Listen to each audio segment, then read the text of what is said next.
حضرت موسیٰ نے کہا 2 دفعہ غلطی ہو گئی مجھ سے، تو اب کیا ہے، ان سألتک عن شیء بعدہ، اب میں اپنی سزا خود بتا رہا ہوں، اگر میں نے اب آپ سے اعتراض کیا نا، سوال پوچھا، تو ھذا فراق، ان سألتک عن شیء بعدہ فلا تصاحبنی، تو آپ پھر مجھے اپنے ساتھ نہیں رکھیے، میری سزا یہ ہے کہ میں واپس چلا جاؤں گا بس۔ آگے گئے ہیں، ایک بستی میں ٹھہرے، ابھی یہ مسافر تھے، زاد راہ ختم ہو گیا، تو بستی والوں سے کہا بھائی ہم مسافر ہیں، ہمارے لیے کوئی کھانے پینے کا انتظام ہو جائے، سر چھپانے کی جگہ ہو جائے۔ بستی والے 1 نمبر کے کیا تھے؟ کنجوس۔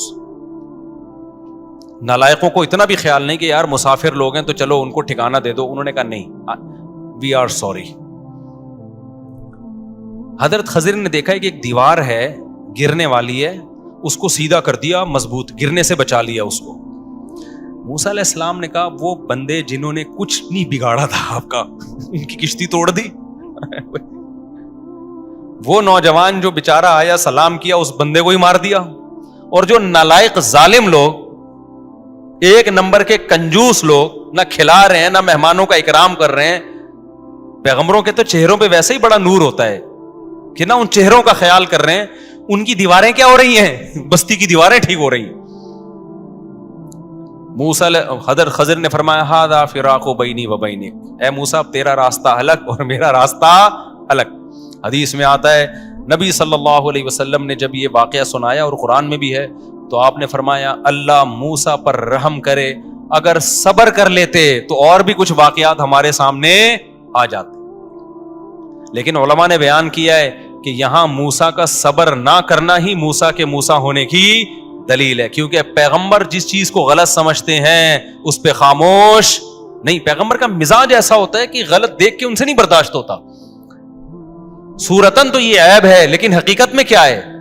کیونکہ خضر علیہ السلام کو اللہ نے لوگوں میں تبلیغ کے لیے نہیں بھیجا تھا، لوگوں میں تبلیغ کے لیے کس کو بھیجا ہے؟ موسیٰ کو۔ تو موسیٰ غلط، کوئی بھی چیز غلط لگے گی نا، موسیٰ سے برداشت نہیں ہوتی کہ بندہ مار دیا، ٹھیک ہے نا۔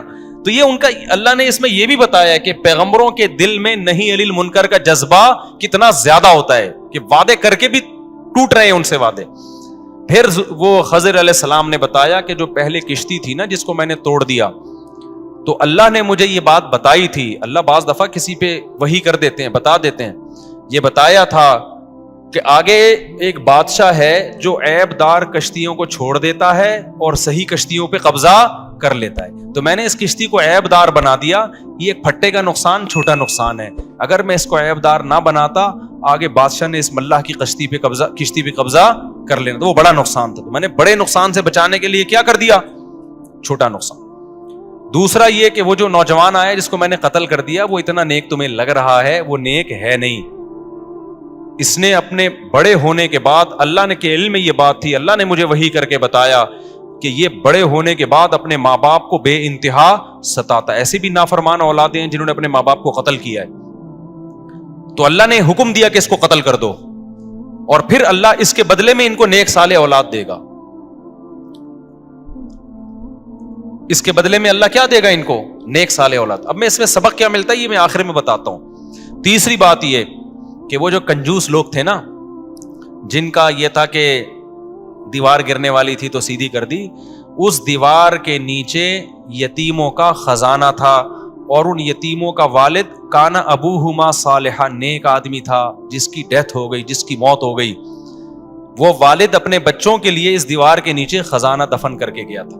بچوں کو پتا ہے بچے بڑے ہوں گے خزانہ نکال لیں گے، یہ دیوار اگر آٹومیٹیکلی گر جاتی تو قوم خزانہ چوری کر کے کھا جاتی۔ دیکھنے میں تو لگ رہا ہے اس قوم کو فائدہ پہنچایا، حقیقت میں کیا کیا ہے؟ نقصان، ان یتیموں کا مال بچایا ہے میں نے۔ اس سے کیا پتا چلتا ہے؟ دیکھو، اب ایسا نہ ہو کہ آپ کوئی خضر علیہ السلام بننے کی کوشش کریں، یا کوئی آج پیر صاحب آ جائے، بندے کو تھپڑ لگا دیا، قتل کر دیا، ابے کیوں مارا؟ مجھے خواب آیا تھا کہ بہت 2 نمبر آدمی ہے یہ۔ شریعت اب مکمل ہو چکی ہے، اب گواہیوں کے بغیر نہ کسی کو قتل کرنے کی اجازت، نہ کسی کی دیوار گرانے کی اجازت، نہ کسی کے پھٹے کشتیوں کے توڑنے کی اجازت ہے، کسی کو اس کی اجازت نہیں ہے، بلکہ شریعت نے ایک لا بتا دیا ہے۔ یہ تو اللہ نے بتا دیا کہ پچھلی امتوں میں اللہ نے ایسے معاملات بھی کیے ہیں، یہ کیوں بتایا اللہ نے؟ اس میں کیا سبق ملتا ہے؟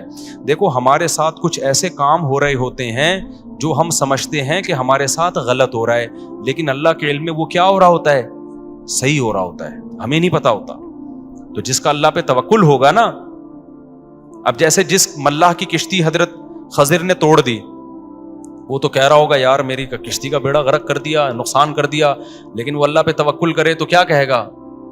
بھائی اسی میں کیا ہوگی، بس اللہ کی طرف سے کچھ ہو گیا، ٹھیک ہے، ہمیں نہیں پتا کیا ہے لیکن خیر ہے، یہی سوچے گا نا۔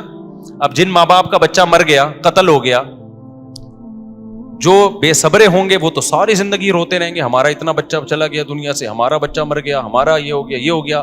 جو صبر کرنے والے ہوں گے وہ کہیں گے بھائی شاید اسی میں اللہ کے علم میں کوئی خیر ہو، ضروری نہیں کہ بچہ بڑا ہو کے نافرمان ہو سکتا ہے، کچھ بھی ہو سکتا ہے نا، کچھ بھی ہو سکتا ہے، بعد میں کوئی ایسا حادثہ ہو جائے اس کے ساتھ کہ آپ سے وہ غم برداشت نہ ہو۔ تو ہمیں اس میں یہ بتایا گیا ہے کہ جو بھی ہو رہا ہے، جو اللہ کے بارے میں اچھا سوچتا ہے تو سمجھو اس کے ساتھ اچھا ہو رہا ہے، جو اللہ کے بارے میں غلط سوچتا ہے تو اس کے ساتھ غلط ہو رہا ہے۔ حدیث میں آتا ہے اللہ تعالیٰ کہتے ہیں انا عند ظن عبدی بی، میرا بندہ میرے بارے میں جیسا گمان رکھتا ہے میں بھی اس کے ساتھ معاملات ایسے کرتا ہوں۔ اگر آپ کے ساتھ کچھ الٹا سیدھا ہو رہا ہے اور آپ کہتے ہیں یار جو ہو رہا ہے میرا رب میرے لیے بہتری کے لیے کر رہا ہے، تو حقیقت میں وہ کس کے لیے ہو رہا ہے؟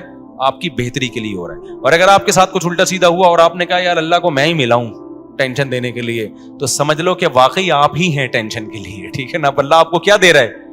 ٹینشن نہیں دے رہا ہے۔ اور اس میں آخری بات یہ کہ دیکھو ان بچوں کا باپ نیک آدمی تھا، باپ مر گیا، قرآن کے الفاظ ہیں وَكَانَ أَبُوهُمَا صَالِحًا، تو باپ نیک ہونے کا اللہ کی طرف سے کیسا انتظام ہو رہا ہے کہ بچوں کی وراثت کی حفاظت کے لیے حضرت خضر کو بھیجا جا رہا ہے کہ ان کی حفاظت کرو۔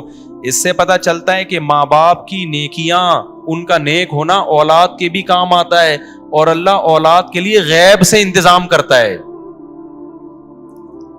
اب یہ چیز کوئی ٹریس تھوڑی کر سکتا ہے کہ کس وقت کس کے لیے کیا ہو رہا ہے۔